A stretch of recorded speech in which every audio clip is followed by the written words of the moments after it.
Hello নমস্কার।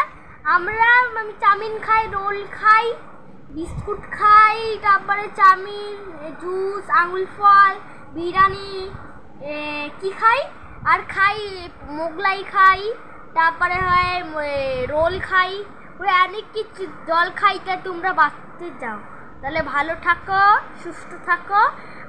আমি অনেক কিছু খাই, চাউমিন, বিরিয়ানি, রোল, আঙুল ফল, পিৎজা, বার্গার, এগুলো খেলে প্রকৃতি হয়। আর মাংস, চিলি, ডিম, দুধ এগুলো খেলে পরিচয় মানুষ। Tata, bye bye.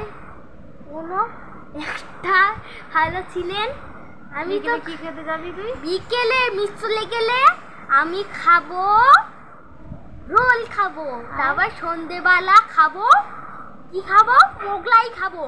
তাই জন্য এরম করতে হবে, ঠিক আছে? তার সাথে সাথে কি খাবি? জল জল আর বিস্কুট আর মোগলাই আর পিৎজা আর বার্গার আর হচ্ছে মোগলাই দিবি? আমাকে দেবো। আচ্ছা দেখো, আসে না, এই দেখো আমাদের বলা ছিল একটা করবে, তো ওই যে বলছে একটা বলছে আমাদের ভারতবর্ষ